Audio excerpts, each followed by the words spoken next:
It's a great pleasure to welcome all of you for this wonderful evening session. Today we are going to celebrate the innovation of our students.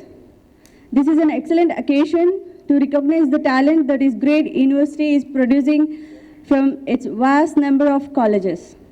Now I would like to invite Mr. Anoop Rai. Excited to be here today, and I think it was great, hearing from everybody. But let me take a minute to talk about the firm I represent.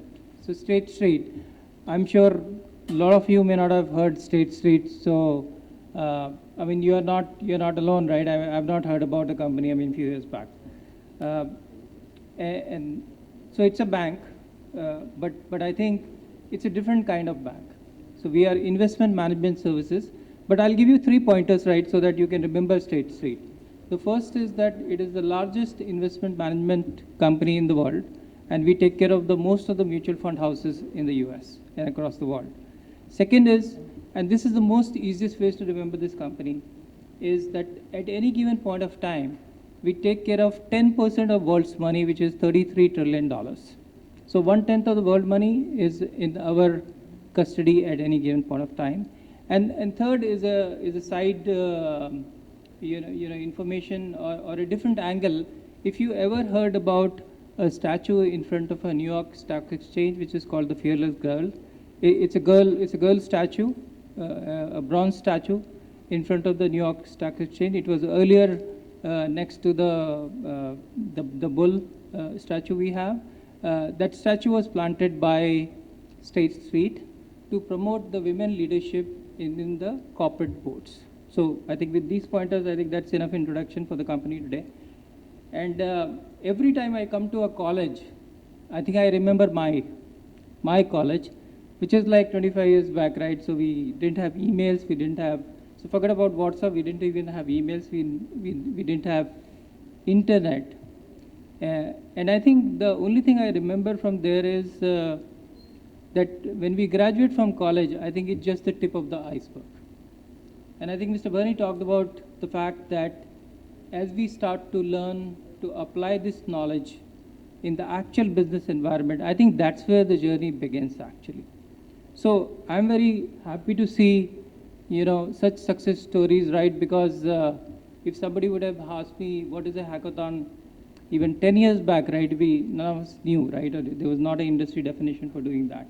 So in today's environment, right, with technology and the digitization, and of course the digitization got super expedited in the last 9 months because of what we are going through, which is I think a journey of 5 years compressed into a couple of months is really great. So in summary, I think it's a great opportunity for as you start to graduate from the theoretical knowledge and apply that to real business problems. And actually that's where the design comes in, right? Because I think, so I'm an engineer, but today I think more like a banker. So my concentration is basically what my clients needs.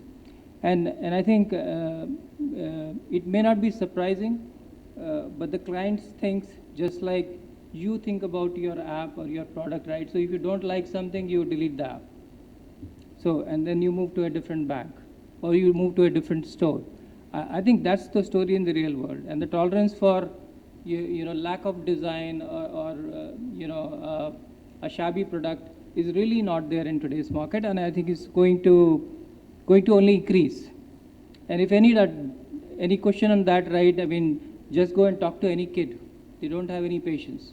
They learn technology pretty fast. They have very high expectation from the generation, and if you talk to a 10-year-old, his or her expectation will be little lower than the 5-year-old. 5-year-old treat Wi-Fi as water. They don't understand why the iPad will not work and things of that nature. So I think my point of view is that when you do things like hackathon, I think it helps you a great opportunity to apply your theoretical knowledge into solving a business problem in a very expedited manner. And I think Rajat talked about what the platforms provided. I think it's a great platform to be able to create that ecosystem where you can actually do that very quickly and demonstrate that what you bring to the table. And I think That's I think is going to be the key component or ecosystem which is very important for academia to actually integrate into the actual business scenario. And then I think if I look at from my perspective, I definitely want people to come and spend some time with us, right? So I call it internship, spending time with us, right? I mean, so that way you're still in college, but you get to live with us day to day. So we do long, right? We do 6 months internship, right? Where you actually are with us, you're actually working on the real business problem. So by the time you complete your 8th semester, you actually know how a corporate world functions. And that brings you more to the point, right, where you are more ready for employment into that. And I think Mr. Bernie talked about the skill gap which you're going to see and things of that nature.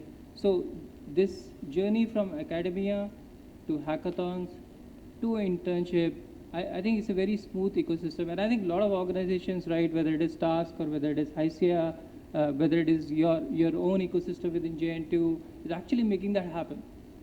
I mean, a lot of people, right, who graduated before you didn't really have this flowing like water. So it becomes very important. So my recommendation is make use of it. Hackathons, very important. Graduating into internship, very important. And I think learning is basically that it gives you a preview of how the corporate life is going to be. And in the process, you become more Africanized or from our perspective. So I'm very happy to share and support the internship. I mean, we are very passionate about it. We go to multiple colleges, and I was very excited when I was told that I have to come here and witness the outcome of the hackathon. So again, congratulations to everybody, and also congratulations to the entire ecosystem which has made this happen. I know it's very, very difficult to pull it through. Hours and hours of work. So thank you, everybody. And thank you.